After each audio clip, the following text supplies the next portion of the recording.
When you say, hey, there are too many Zimbabweans here, there are too many Nigerians here, hey, you are doing the work of the devil, which is to divide Africans. Be angry with Nigerians and South Africans for doing crimes, Zimbabweans, the same way you are with South Africans who commit crimes. They must be treated the same.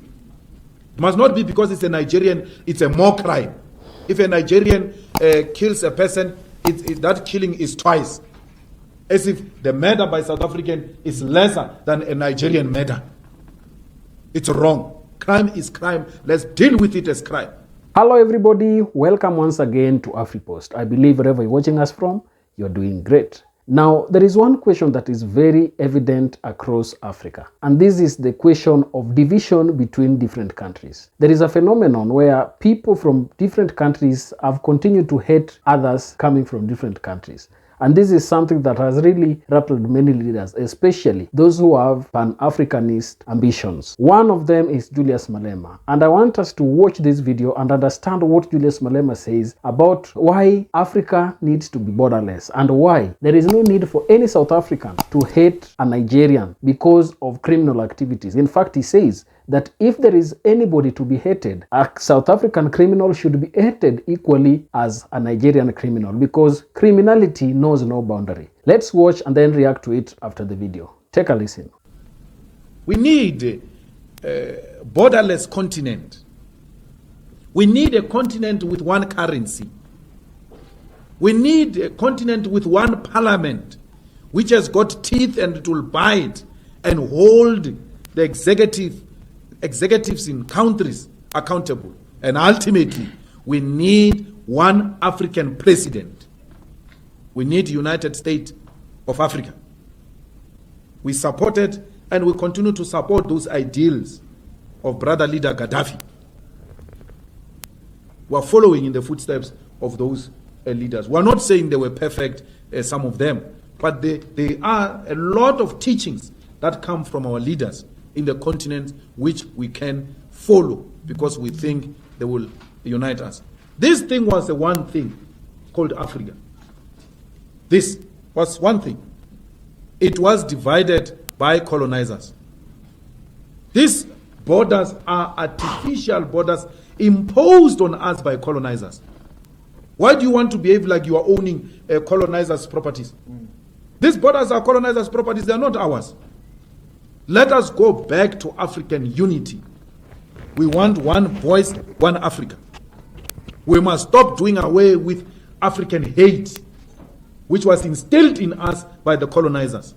When you say, hey, there are too many Zimbabweans here, there are too many Nigerians here, hey, you are doing the work of the devil, which is to divide Africans. Be angry with Nigerians and South Africans for doing crimes, the same, Zimbabweans, the same way you are with South Africans who commit crimes. They must be treated the same. It must not be because it's a Nigerian, it's a more crime.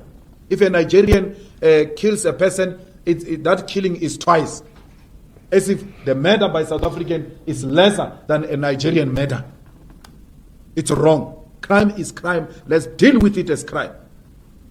When it is a white person in South Africa, undocumented, he's called an investor. Not only a white person, including Indians and Chinese. These Guptas didn't have proper papers here. These Guptas didn't have proper papers. No one dared called them Kwerekweres. No one. But if it was my African brothers, we're going to be called Kwerekweres because they don't have papers. Self-hate. It must come to an end. If it means making the iive lose votes for that, let it lose votes. Lose votes on principle. Not on political expediency of wanting to appeal. This country belongs to Africans in the same way Nigeria belongs to South Africans. Nigeria is South Africa. South Africa is Nigeria. We are Zimbabweans. We need to do away with this nonsensical idea that was imposed on us by colonizers, by Theresa May ancestors. That we must dislike each other. We must do away with that. Theresa May is coming here to make sure that we continue to hate each other. Look at what we are doing now. We are reclaiming our land in South Africa, saying our people must get the land inspired by our brothers in Zimbabwe. Namibia is following. Let the whole of African continent follow and reclaim our land. That's how we are going to gain our independence. And through the ownership of the continental land, we shall then have a true one South Africa. We are unable to unite because we are divided along colonial lines, Francophones and Anglophones. We need to do away with that. We need to love our African brothers in America when they are being slaughtered, in London when they are being slaughtered. They need to know that we love them here in South Africa. They remain our brothers. Love each other everywhere else where you find one another. Protect each other, Africans, because we are in the receiving end of capitalism. Capitalism inherently, it is racist. That's why it's targeting blacks everywhere else where blacks are found. So we need to do away with that. We need to and Commonwealth is actually one of the institutions that perpetuate African divisions. I mean, we still have judges in Kenya, in Zimbabwe, wearing blonde wigs. What is that? What is that? And including some scholars who are lawyers, they are wearing those things. They still wear those things and come and lecture us about decolonization, wearing a wig. Decolonizing Africa starts with simple things. Starts with doing away with apartheid colonial symbols and colonial way of doing things. We must, and even if it's not our generation, generations to come, we must have a language that unites Africans, like Swahili. If Swahili can be developed and it become a continental language, and then we do away with speaking to each other in English, because that's what colonizers did. Divided us, made sure that we don't have a common language to communicate amongst ourselves, and then we use their language to communicate so that they can hear everything we say. So we need to do away with that. If we want Africa, which will be an equal competitor with the West and America. So it is through small things that will realize a total freedom of Africa, not only South Africa. I was very worried with those judges in Zimbabwe. Even our judges here, they wear those green things. I don't know what do these things represent. What is that? What symbol is that? Does it mean when you're wearing this thing, you can only think when you're wearing a wig that looks like the hair of white people? You're actually wearing white brains. The reason you think properly is that wig, according to colonialism. And then revolutionaries like ZANU-PF allows that to continue in Zimbabwe. They allow that to continue in Kenya. Well, Kenya, of course, is something different. I don't think there is a total independence there. America has got a huge interest in that affair, in that arrangement of Kenya. But everywhere else in the continent, we need to start doing away with those things. And pulling out of Commonwealth is one of the things we need to do to realize a complete sovereignty for South Africa. We must not be scared to say that. We must be hated. It might not happen now, but that is what we're envisaging for the future of South Africa. It might not be realized in our lifetime, but those who are coming after us should know what we stood for. We were anti-colonial, anti-imperialist, and therefore anything that represented imperialism and colonialism we reject. In the same way we reject Trump, in the same way we reject Theresa May, we reject everything that represented. When we said roads must fall, we meant exactly that we need to do away with symbols that represent colonialism. As we speak now, the EFF doesn't participate in the Commonwealth Parliament Forum. We don't. The EFF refuses to participate in multinational organizations that have got close links and relations with imperialism. We refuse. We don't. We don't do that.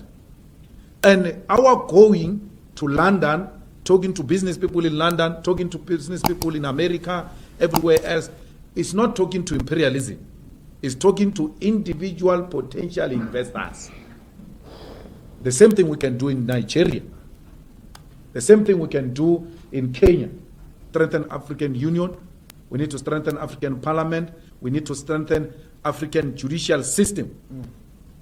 We need to trial tyrants here in Africa. We need to trial and jail dictators here in Africa through our own African judicial system. We can do it.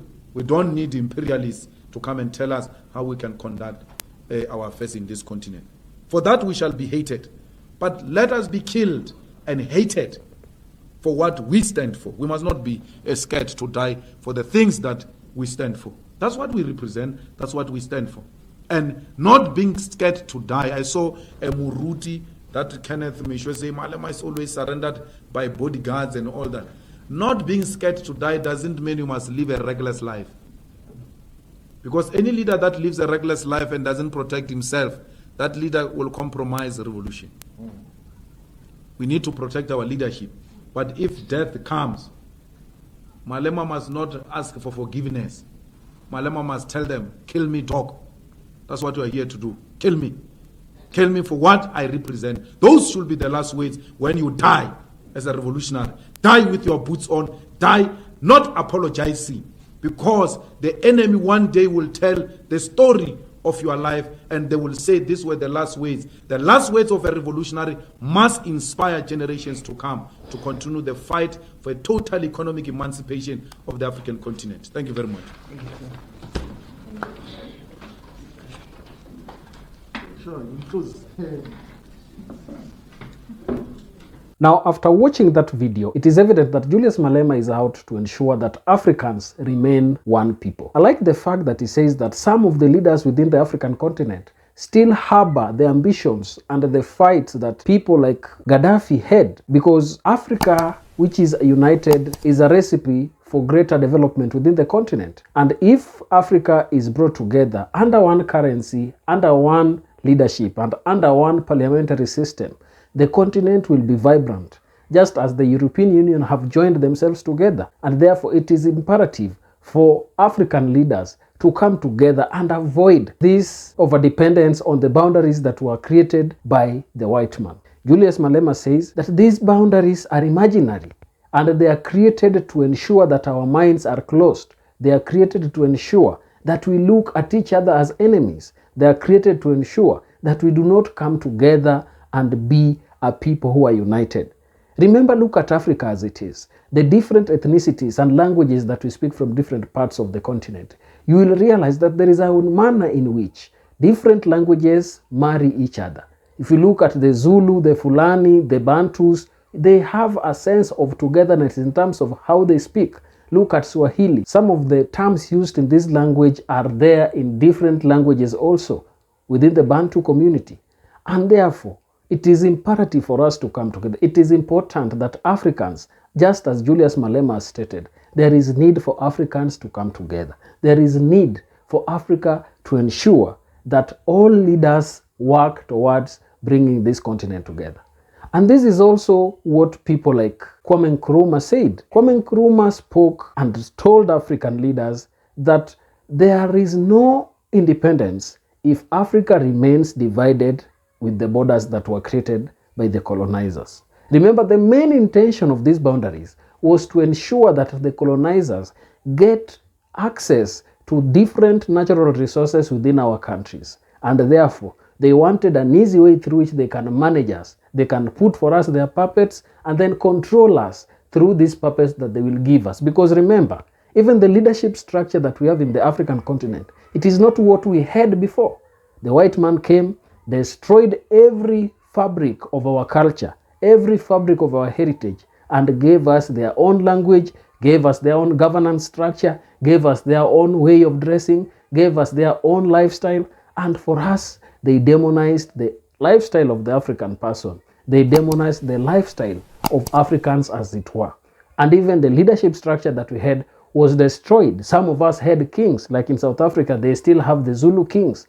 different countries, like in Uganda, there are still leaders who are community leaders. And therefore, these people can still give us a glimpse of what our former structures were. And therefore, on that, for me, I tend to agree with Julius Malema fully that African leaders must find a way of ensuring that they come together and have a united continent.